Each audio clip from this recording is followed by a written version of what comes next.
नमस्कार, मैं हूं शारदा जायसवाल। आप देख रहे हैं 24 न्यूज। आइए एक नजर डालते हैं देश और दुनिया की तमाम बड़ी खबरों पर। नवी मुंबई में एंटी करप्शन ब्यूरो ने बड़ी कार्रवाई को दिया अंजाम। NRI सागरी पुलिस स्टेशन के सीनियर PI सतीश कदम को रिश्वत लेते रंगे हाथों किया गया गिरफ्तार। केस में फंसाने की धमकी देकर बिल्डर से मांगी थी 18 लाख की रिश्वत। मुंबई के गोवंडी इलाके से आई दर्दनाक घटना। 9 साल के मासूम को BMC की कचरा उठाने वाली गाड़ी ने रौंदा, मौके पर हुई बच्चे की मौत। मुंबई पुलिस ने BMC की गाड़ी के ड्राइवर को किया गिरफ्तार। गोवंडी में हुई घटना के बाद स्थानीय लोगों ने जमकर किया विरोध प्रदर्शन। पढ़ाई कर घर लौट रहे बच्चे को गाड़ी ने मारी थी टक्कर। मुंबई के बांद्रा इलाके में हुआ भीषण सड़क हादसा। स्कूल से घर लौट रहे 6ठी कक्षा के छात्र को एक तेज रफ्तार बस ने मारी टक्कर, मौके पर हुई बच्चे की मौत। बस चालक को पुलिस ने किया गिरफ्तार। मुंबई के बांद्रा इलाके से आई शर्मनाक घटना। 18 साल की युवती से दुष्कर्म की वारदात को दिया गया अंजाम। निर्मल नगर पुलिस थाने में 2 लोगों के खिलाफ मामला हुआ दर्ज, एक आरोपी गिरफ्तार। निर्मल नगर दुष्कर्म केस के आरोपियों ने घर छोड़ने के बहाने युवती को दी थी लिफ्ट, पानी में मिलाकर पिलाई नशीली दवा और बेहोशी की हालत में किया दुष्कर्म। वारदात के बाद पीड़िता को किसी को भी बताने पर दी थी जान से मारने की धमकी। थाने जिले के अंबरनाथ से चौंकाने वाला मामला आया सामने। चरित्र पर शक के चलते पति ने की पत्नी की गला दबाकर हत्या। फरार आरोपी की पुलिस कर रही तलाश। थाने जिले के कल्याण से हैरान कर देने वाला मामला आया सामने। गरबा देखने के लिए ट्रांसफार्मर की दीवार पर चढ़े 15 वर्षीय युवक की करंट लगने से हुई मौत। परिवार में पसरा मातम। हरियाणा चुनाव के नतीजों से महाराष्ट्र की महायुति गठबंधन में उत्साह। 12 अक्टूबर को होगी महायुति के 235 उम्मीदवारों की घोषणा। बारामती से ही लड़ेंगे अजीत पवार। NCP को 50 से 8 सीटें मिलने की उम्मीद। हरियाणा चुनाव के नतीजों से महाराष्ट्र बीजेपी को मिला बूस्टर। कॉन्फिडेंस हुआ हाई और बढ़ा महायुति की जीत का भरोसा। उप मुख्यमंत्री देवेंद्र फडणवीस ने कहा, जनता ने कांग्रेस और विपक्ष के झूठे बयानों को नकारा।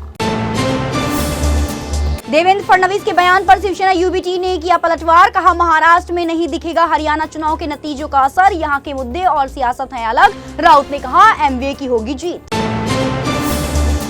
हरियाणा में मिली हार के बाद इंडिया गठबंधन के सहयोगी दलों ने दिखाया कांग्रेस को आईना। अरविंद केजरीवाल ने कहा, अति आत्मविश्वास की वजह से डूबी कांग्रेस की लुटिया। प्रियंका चतुर्वेदी ने की बीजेपी की तारीफ। वहीं कांग्रेस की रणनीति पर उठाए सवाल। राउत ने कहा, कांग्रेस को अकेले नहीं लड़ना चाहिए था चुनाव।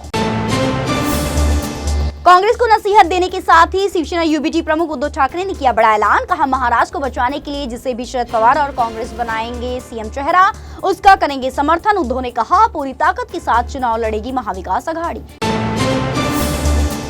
जम्मू कश्मीर और हरियाणा विधानसभा चुनाव के नतीजों के बाद पहली बार कांग्रेस नेता राहुल गांधी की प्रतिक्रिया आई सामने। इंडिया गठबंधन के पक्ष में जनादेश देने के लिए जम्मू कश्मीर की जनता का जताया आभार। कहा, हरियाणा के अप्रत्याशित नतीजे का कर रहे हैं विश्लेषण। मिली शिकायतों से चुनाव आयोग को कराएंगे अवगत। राहुल ने कहा, हक, सामाजिक और आर्थिक न्याय के साथ सच्चाई के लिए जारी रहेगा संघर्ष।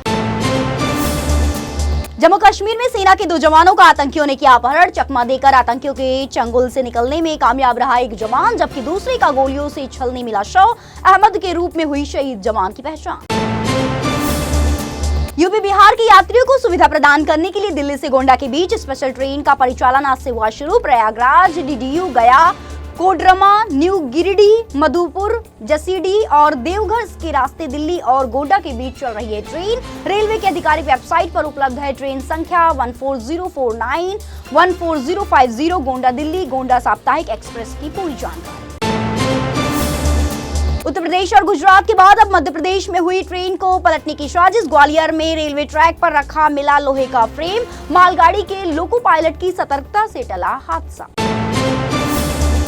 यात्रियों की सुविधा के लिए भारतीय रेलवे ने लिया बड़ा फैसला। वंदे भारत समेत कई एक्सप्रेस ट्रेनों के स्टॉपेज को बढ़ाया। ट्रेन संख्या 22347, 22348 हावड़ा पटना वंदे भारत एक्सप्रेस को बख्तियारपुर में, गाड़ी संख्या 18623, 18624 इस्लामपुर हटिया एक्सप्रेस को दनियावा में और गाड़ी संख्या 12391, 12392 राजगीर नई दिल्ली श्रमजीवी एक्सप्रेस को पानापुरी रोड स्टेशन पर ठहराव देने का किया फैसला।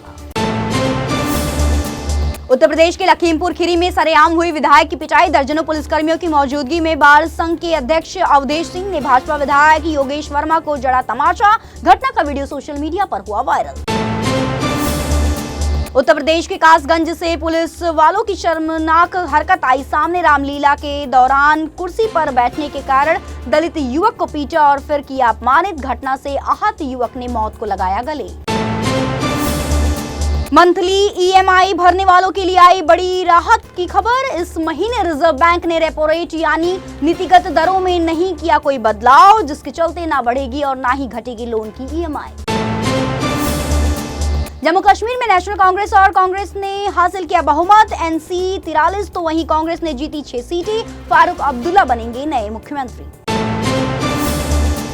एक बार फिर जम्मू संभाग में दिखा बीजेपी का जलवा। 29 सीटों पर दर्ज की जीत। हालांकि कश्मीर क्षेत्र में नहीं खुला खाता। पीएम मोदी ने जताया जनता का आभार। हरियाणा में लगातार तीसरी बार बनने जा रही है बीजेपी सरकार। बीजेपी ने 48 सीटों पर दर्ज की जीत। पीएम मोदी ने नायब सैनी को फोन कर दी बधाई। नायब सैनी ने पीएम मोदी से दिल्ली स्थित पीएम आवास में की मुलाकात। इजराइल ने लेबनान में हिजबुल्लाह के अंडरग्राउंड कमांड सेंटरों पर किया हमला। 50 आतंकियों के मारे जाने की खबर। वहीं दक्षिणी लेबनान में जंग के दौरान 3 इजरायली सैनिक हुए घायल। फिलहाल के लिए इतना ही। ऐसे ही ताजा तरीन अपडेट्स को जानने के लिए इन 24 न्यूज चैनल के साथ बने रहिए और इन 24 न्यूज चैनल को लाइक, सब्सक्राइब और शेयर करना बिल्कुल ना भूलें।